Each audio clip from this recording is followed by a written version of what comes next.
welcome back to the GSTL. I am Wolf, and with me is Artosis. Thanks for coming down, buddy. Yeah. I am so excited, Wolf. We are going to be casting the GSTL. I haven't casted GSTL in a very long time. I'm really excited, though. It's been a great season so far. Yeah. And, of course, Wolf, to cast with you again today. Guys, if you don't like analytical casting, turn this off or mute it or watch the Korean stream because we're going to analyze stuff too much. It's going to be crazy. We're actually going to break things apart. Like, you know, a Kit Kat bar can be broken into 4 pieces. We can make a Kit Kat bar into 8 pieces that are all even. We can fold a newspaper in half 20 times with our analytical commentaries. That's exactly what we can do, man. You know those maps that are fold up there in like the side of the car door? That you can never refold? Yeah. Yeah. Well, we fold those We right can every refold time. those guys. We're the ones that originally fold those and put them in the package. Yeah, that's what we can do. Well, guys, today we are going to have Enes Hossa against StarTale coming up. Obviously, StarTale seeded from last season. They did not have to go through those preliminary matches like Enes Hossa has. Enes Hossa barely breaking through. You know, it was kind of a tough run for them. Yeah. Freaky, kind of like their MVP, arguably. Now, here is our team information. You can see StarTale and Enes Hossa both having about 60% average win rate in the GSTL. Also, you can see they're both kind of Protoss-based. Yeah, they both have the same Protoss and Terran numbers, but the big names on each team, I feel, really are more Protoss-heavy. Yeah, you're exactly right. I mean, look at those guys down there. Squirtle's even on there twice. Well, dude, that makes perfect sense. That's how good he is, all right? He's the best Protoss in the world, perhaps. Yeah, that's, I mean... Yeah, I think him and MC have to arm wrestle for it. Yeah, basically. Well, I think MC would actually beat him at arm wrestling. I think so. But I think at PvP, Squirtle would beat MC, so... In an arm wrestling match, I think Squirtle might be able to outthink MC, though. You have to consider that. Squirtle is like a genius of this game. I can't wait to watch. I'm sure he's going to come out at some point. He and Parting will probably both come out. But you're right. Both these teams are very Protoss-based. We could see a lot of PvP. We may see that later on because I think they're going to want to save the Protosses for last. Yeah. You know, we still have strong players on StarTale like Curious, for example, Sound. Oh, and, yeah. you know, July may even come out. Listen, on the other side, Seal, Jokchi, even Sculp has shown some great TVP. Yes. And I'm just like really excited. I actually really like both these teams. The last season that I actually commentated for GSTL, it was like 2 seasons ago. Enes Hossa was killing it. It was probably my favorite team to watch back then because there's all these kind of unknown guys. Yeah. It's a very poor team. They live in like an academy. Yeah, absolutely. Okay, and back then they were not doing so well, and then they just came out of nowhere and were like, we are one of the best. Yeah, and they've pulled, every race on Enes Hossa has pulled some star players out. Yeah. For example, you have Jokchi kind of represents Terran for them a little bit. Then you had Sage was representing them for a while. They still have San as a Protoss as well. And then for Zerg, Seal really showed his Seal stuff. is the creep hipster, okay? Yes. Before the Queens got their buff, he was still getting creep across the entire map. He was. And don't forget, we have Freaky, who has shown basically pure Infester. Oh, God, Infested yeah, that Terran was builds. wild, man. I could not even believe what I was seeing with that. I like it, though. It's like cool it to too. see. Infestors are good. He knows it, and he's going to use them. Yeah, and Freaky is a great player to have in a Team League season that has been so dominated by ZBZ as a matchup. Yeah. So you want to have someone like that. Now, there is Parting leading the charge on the right, and Squirtle on the left. This is the team StarTale. Now, those guys. Yeah, this is obviously they did very well last season, Wolf. And as we saw last night, actually, Prime fell. Yeah, Prime has fallen. To Fnatic, which was crazy. Can StarTale fall too?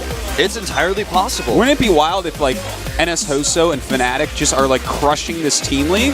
That would be crazy. You know what? Something else to consider is if StarTale loses today, then they will face Prime in the losers match. Oh God! And it'll be a rematch of the finals, and only one team will advance. That would be sick to see as well.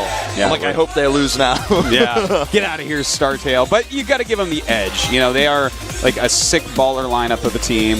They've got so many great players. You know, their Protoss lineup of Ace, Parting, Squirtle. We've already hit on it slightly. Amazing, of course. Virus never goes away. Sound has had good results. Curious is killing it too. He just won that TSL number 4 qualifier for Korea. Absolutely. Over Protosses, by the way. That was like all Protoss Zerg in that tournament. That's a very good point. Here's the roster. StarTale July is the captain. I like his haircut in that shot up at the top. See our Zergs now, of course. Protoss is Squirtle, Parting, and Ace. We talked a lot about them You never know what Ace is going to do, what Ace he has up his sleeve. Virus, Bomber, Sound, and Hack, 4 very strong turrets as well. StarTale, I feel, I arguably would say StarTale has the best race distribution of good players. Like, they in have the whole league or in this match? In the whole league. I may just go as far as to say that, because they just have so many players from each race that are solid. They may not have the best, like, they don't have the best Terran player overall necessarily, but they have a good distribution. Okay, I can go with the best distribution. I'm like, thinking about IM, I'm like, you know, I guess their Protoss line. Well, no, they have Seed is killing it recently.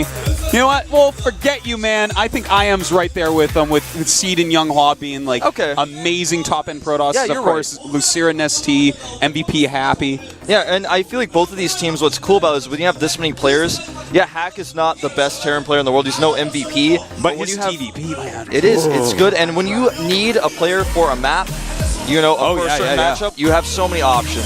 So true. Now here is NS Hosa coming out to the Crystal method. Play for real, man. They play for so real. Well, you know, of course, we have so many good players here. San and Tassadar have been just solid players in the GSL for many, many, many seasons. Tassadar, how many online tournament wins does he have? All of them? More than I can count. More than you can count, man, because Wolf only has, 10 fingers and 9 toes. We'll tell that story later. Yeah. His balance isn't so good because of it, but, that's all right. We still love him. My balance it's not the best, but... Oh, man. That can happen. But NS Hoso, a lot of their players aren't seen as much, but still so good. Like Sculpt, I want to see Sculpt today. I think we will. I think we will see Sculpt. And, San is someone we may see as well. Sage and San very similar, I feel, with their styles. It's like, I can't even tell which one influences the other one more in the style, but they both are so similar. And obviously we still have Tassadar, like you mentioned. He was a starting player earlier this season. Take a look at their entire lineup now. Broken down by race. Starting with our Proasses, Sage, Tassadar, and San. All Code B players, but all of them, basically have been in Code A or Code S. And of course, Sculpt, Jokchi, Sting, and Salvation. I don't know much about Salvation, actually, but the rest are really good. Yeah, he's kind of a newer one. Now, Seal and Freaky, Zerg players that are very, very strong. They've shown themselves quite well in the Team League. A Team League that's been so dominated by Zerg players, even though they have only 2 Zergs, they are strong Zergs. They really are, man. Like, Freaky's done very well, but Seal is someone I'm looking to play very well in his upcoming games. Really been impressed with that guy for a very long time. By the way, I want to say this. I've said this a couple times, like here and there, but I don't know how much that you know about White Raw or watch White Raw, but stylistically speaking, Sage is Korean White Raw. I told this to Idrin, his brain exploded. He's like, oh my god, that is so profound. Actually, I thought about that a little bit. Maybe you told it to me before I thought about it, but... when I think of things like this, I just run around and tell all my friends. I'm like, dude, guess what I thought of? Was very creative. So anyways, they are starting with... That's craziness. Squirtle. Unbelievable. That's a strong start. I would never have expected this, but it is a great start. It puts fear into the hearts of their opponent. You know what's so funny? I was actually... I'm sad we didn't get to talk about this more. I was actually thinking they might start with Parting because their Protoss lineup is so deep. Start with a badass that can kill 1 or 2 guys, Yeah. But Squirtle, I mean, he's my favorite Protoss right now for 2 of the matchups, I think. He's wildly good. He and Genius are kind of tied for me right now. Yeah. Between him, Genius, and MC right now, man, I have just this mass of Protoss that I can just watch and study and rip builds off of and just giggle to myself. Yeah, Protoss is very dominant right now, I feel, in some ways. Even though Zergs are being played more often than the Team League, Protoss are the scary ones, the ones you have to watch out for, the unpredictable types. I think there's less top-end Protoss, though. There's Protosses that, they can take games off you, but, like, pure badassery. MC wasn't even here for Team League, and now IM is out, so he can't do anything. Then we have left, like, Squirtle, Parting, and a few others, of course, but they're the 2 that are in this one that are, like, complete top-end. Everyone's going to be scared of them every game. Absolutely. I agree with you 100%. Now, starting player for NS Hosa, is in fact going to be Sculpt, someone that you said you wanted to see. And I do. This is, I think, one of the best starting players that Enes Hossa can use because he is a solid all-around player. He's shown a decent win rate, but also his matches, he doesn't play in the individual league a lot, so he's kind of hard to prepare for. That's true. That's true. And notice he does have good average wins, 1.5. His TVP specifically has been what I've liked that I've seen out of him. And it makes sense. This is actually the cool thing about watching two very Protoss-heavy teams fight, is that, yeah, their Protosses are really good, but their other races are really good against Protoss. And we'll see this evolve more and more in StarCraft 2. It happened immensely in StarCraft 1, where it's like, well, SKTelecom, man, they have Terrans and people who can kill Terrans, okay? Yes. And that's what Sculpt is. He's a Terran that can kill Protosses. So this could be very good, despite Squirtle, in my opinion, having the best PvT in the world. Yeah, I mean, and since this is our opening match for these two teams for this week, for this group, these teams have had more time to prepare. They've known about this choice for about a week now, and for that reason, they've had time to prepare for this first match. So Sculpt may have something special prepared, versus, for example, if you're playing in the losers match and suddenly you kind of get thrown in, you don't have as much time to prepare necessarily. Yeah. But in this case, Sculpt is going to have plenty of time to prepare, but even so, it's going to be mentally stressful knowing that you were chosen first. You had no idea who you were going to play against, and it turns out you're playing against the finalist for the last season of GSL. And he's looking just as scary this season, Wolf. Well, the first map is going to be Cloud Kingdom. This is a map that historically Protoss has actually done very well against Terrans on. Yes. So an uphill battle, literally and figuratively, for Sculpt. And we'll see if he can do it here. Only one team will take the lead. This is the GSTL with Wolf and Artosis. Lights go out, it's finally going down. Feel it in the air.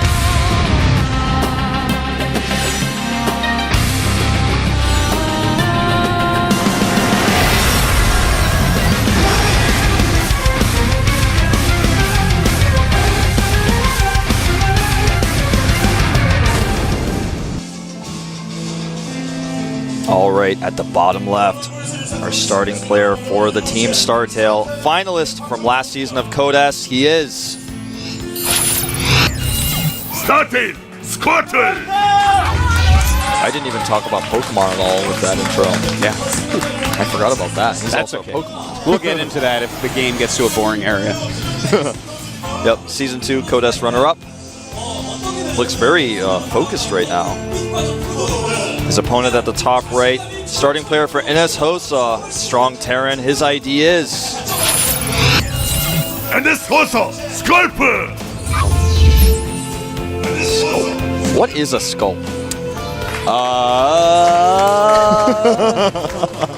It's That's the question I thought I would ask you. Sculpt? I don't know. Is it something you use to make sculptures? That's what I think of kind of like mentally when I think of the word sculpt. It makes me think of like someone's head, which is scalp, I know, but like... That's what I used to think of. Now I start thinking of like a tool to make a sculpture. That's a good question. I don't know what it is. Well, we'll have to figure that out in the break. Maybe someone can tweet at us. I am Artosis. He is Proxy Wolf. Yes, please tweet at us. Tell us what a sculpt is. Yes, I really want to know. Or if a sculpt is nothing, what a sculpt is to you.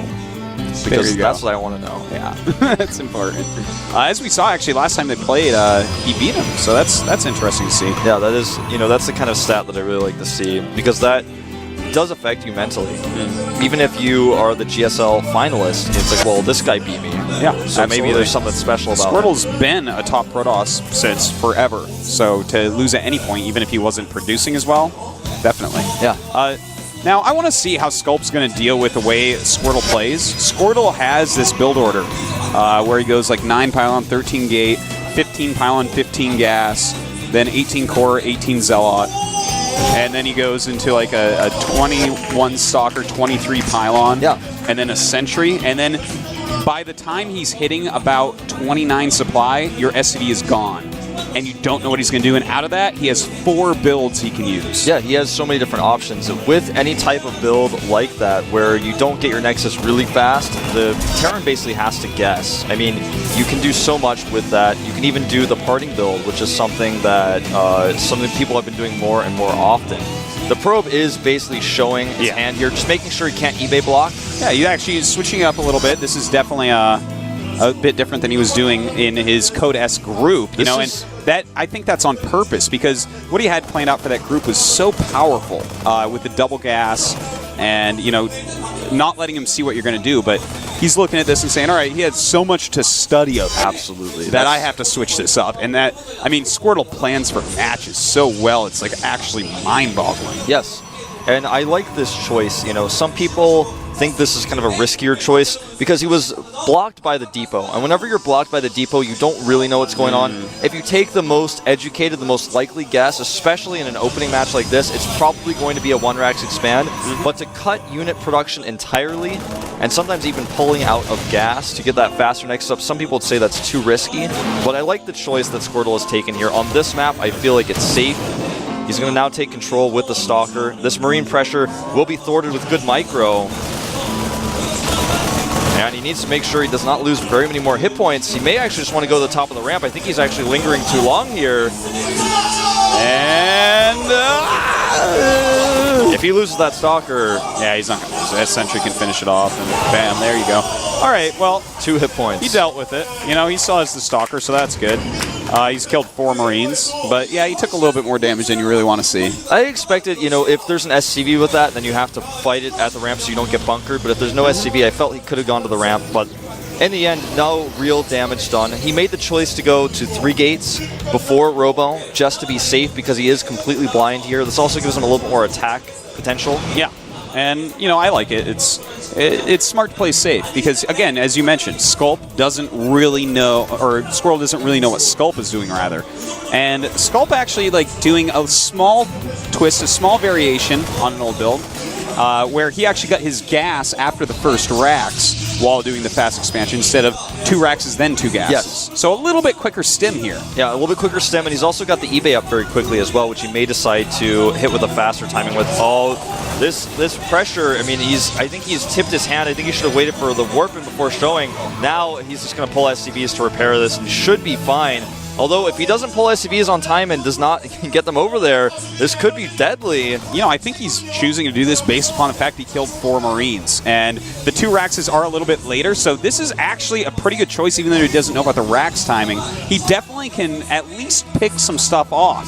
Whether he's going to go try to kill the bunker or try to pick off specifically SCVs, we'll have to see. Yeah, I think he may just try to trap some of the Marines at the front as well as the SCVs and then get out. I mean, just this pressure alone is scary. He's shown the pylon. He may not even attack. Yeah. That's actually something he does a lot. You know, I love that he'll come up here because he knows, hey, you can't really move out. You know, I can warp in all my units right here. You don't have medevacs yet. Yeah. I'm actually fine doing this, and I'm scaring the hell out of you. He's scaring him while he's teching up. He's getting Twilight Council as well as starting that +1 armor. However, the +1, because of that faster engineering bay, is pretty good, well-timed from Sculp. It's going to be very early. Yeah, it's going to be done before that +1 armor, so that's very nicely done. And, you know, Squirtle not getting any sort of robo yet, but he's going to be fine with that. Ooh, a really quick Templar Archives. Yeah, that is something that we've seen very few Processes execute well. My favorite Process who does this is Oz, in fact, on the 2-base Templar Archives. Look at this micro. He almost loses the Stalker, but does not. Kills the SCV. He's basically trying to bait him into attacking. He thinks Stim is done. I feel like he wants him to try to stem out there. He's hidden his unit numbers a little bit. Now the factory's going to see exactly what's over there, so he can't really do that anymore. Yeah, it's not all that scary. You know, with the 3 bunkers, he's going to be completely fine. Well, what do you think here? We are seeing 3 more gates. Are we going to see 2 more gates in a minute? And I think he may... The Charge Lot Templar all in? Archon, exactly. That's exactly what I think. Look, he's got Charge on the way. He's not going to go. He's not going to go for the +2 armor timing attack that we have seen, that one variation. Yeah. He's just going to go for +1 armor plus Guardian Shield, and it can be really, really effective with a good number of Zealots. The problem is, though, with all of these bunkers here, he's already set up the defense he's going to want. And if he really commits to this, drop play is going to be the biggest problem for him. And already we see a drop going around, but that's what he's prepared for with this probe. Look at this. Look at that. Indeed, he knows these timings inside out. Sculp being caught there, red-handed, and he's going to warp in plenty of things to be able to deal with that. You know, high temp push for feedback, Zealots to clean it up, and the 2 gates are being added, Wolf. He's doing so it is, in fact, going to be the 2-base all-in, Charge Lot plus Psystorm. We saw it very powerful the other day by Genius. Just rampage through with it. We'll see if that'll work here. He's got to be careful about his Zealots. He's lost quite a few of them going forward. And at this point, it looks like he's considering turning back. Looks like he's going to go. Whoa. Squirtle didn't prepare. He did not prepare. Even though he saw that, maybe he didn't actually see it. He just had that waypointed, and this is a nice drop here. Yeah, this is going to be really effective. He's killing several probes here. He's forcing lost mining time, and Squirtle has not only lost mining time, but now he's in an awkward position. He's sent his units home. He's missed his timing attack he wanted to hit. He doesn't have a third base. That's right. He has kind of like an odd amount of tech that he can use defensively now to try to take a third base, but it's not what he wanted to do. Dude, I love this. Sculp went into that main. He saw all 8 gates, and he's putting up more bunkers at home. He knows exactly what's going on. He's like, oh, okay. You want to do that all-in bust? Nope. And he's going to be plenty defended, I think. Oh, he's got, not if he loses all these, though. Yeah, he's got to be careful about that. Moving forward now, though, is Squirtle. He's got storms available, but storms do not hit inside of bunkers. He's just making more bunkers. He knows what to do. He knows how to hold this. Oh, look at this. The SCV's coming up to the front. This will not work. Yeah, it shouldn't work. And here we go, but this is a lot of Psystorm, 6 High Templars, beautiful Psystorm all over the screens and Marauders. The bunker is starting to go down. He really does need a little bit more repairing going on. There's still a lot of Zealots out here, a lot of Sentry energy, as well as a few more Storms. He needs those bunkers, and the bunkers will hold. Another bunker about to complete, and Sculp has done it. He has held, and he has taken out a GSL finalist here, potentially chasing down these Sentries. Nice force shields to deny, but they're not nice enough. He needs to save those High Templars, but it doesn't look like he's going to. Beautiful Psystorm into double Archon, but it looks like all this should die. A wonderful hold by Sculp here. The bunkers were so key, because without the bunkers, he would not have held. Even losing SCVs to the Psystorms, the bunkers, though, he just had so many of them. I mean, he had, what, 5 in total with the 6 on the way? Yeah. That's exactly how you counter this, too. And to be honest, I'm surprised that Squirtle, after that drop, was in his base and saw 8 gates. Is there any way that he doesn't know exactly what's coming? It's he flew very over obvious. the 3rd area. Unless you have a random hidden base or something, which Squirtle doesn't do because he's so solid. So that was actually kind of a poor attack, in my opinion. Yeah, I mean, look at the production tab shows that Squirrel's making 4 Zealots, whereas his opponent is doing everything, getting +1 armor. He's going to be at 1-1 right now. He's got a Ghost Academy on the way, already positioning himself to deal with this High Templar composition. He knows his opponent won't be switching to Colossi, using the factory to block here, and Squirtle may just go for a counterattack at this point. Well, right now, Sculp is doing this big drop. A lot of tech back here that you can pick off, potentially, and getting this Forge. That is going to be a really big deal, as it does stop one of the upgrades of Squirtle. And Sculp already up an upgrade, and now he's going to, if he starts his upgrades again, he's going to get up even more. Squirtle is in a really hard spot. Yeah. Has he made his armory even at this point, though? That is something I would be interested to know, because I don't no, think he hasn't, actually. Okay, right. so that's his problem here.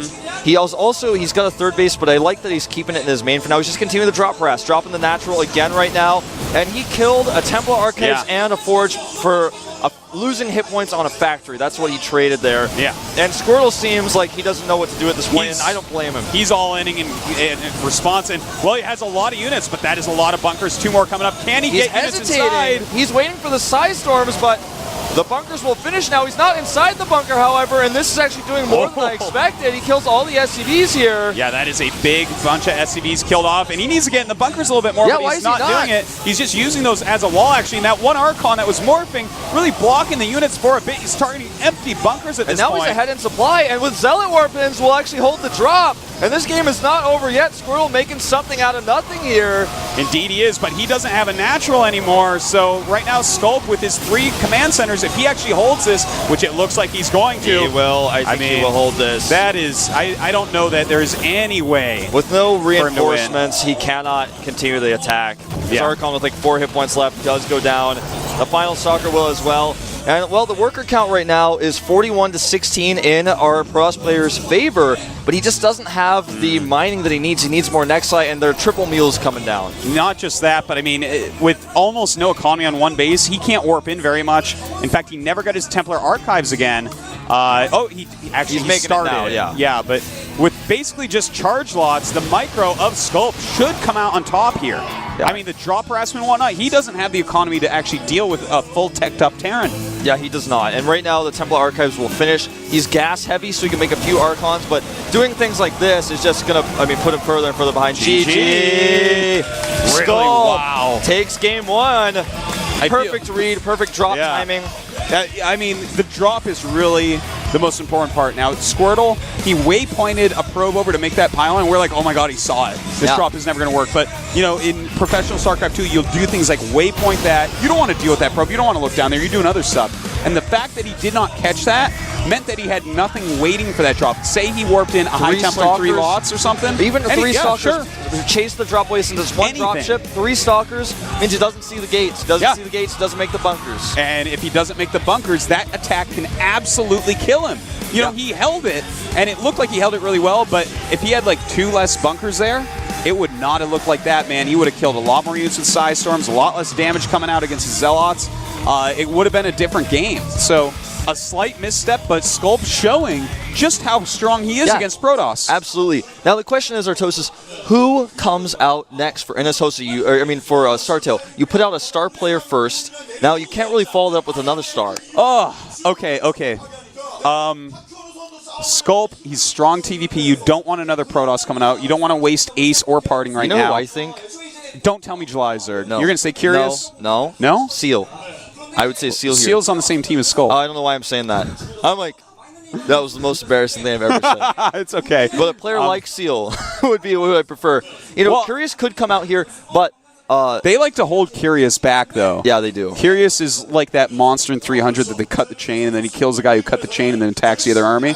Yes. That's what Curious is in Team League. In Team League, and in individually, he looks really scary, but like in a different way. He's that serial killer guy. Yeah. So who do they bring out? I could see them bringing out a Terran. Do you just bring out, can this guy actually take out Bomber, for instance? Is that possible? That's a good question. And Bomber is not usually the end-all player for this team. Yeah, not anymore. They have so many stars there. And is that... that is King Kong, man. I always get him wrong. He is actually... I'm like, well, that looks like Virus with like a little bit different hair and glasses. And he has the same hairstyle, hair color that Virus had like 2 seasons ago. Yeah. That's why I'm like, King Kong is a player, whenever I think about this player, I think about looking at the Code A qualifier bracket and going, oh, he's on the second to last round, and then he loses. And I'm like, okay, that's who King Kong is to me, is the guy who never quite made it into Code A. I wasn't even thinking, and that's why you're like, who I think they're going to bring out? I'm like, July Zerg or Curious? Because a Zerg is a good choice. Yeah. It's a good choice. I don't know, I was thinking about Seal so much because my mind was upside down. But I hate it when that happens. I know, it's so embarrassing, but in reality, we're going to take a 5-minute break. I want to talk about this so much when we get back, though. We don't have time right now. We have a 5-minute break, so see you guys in 5.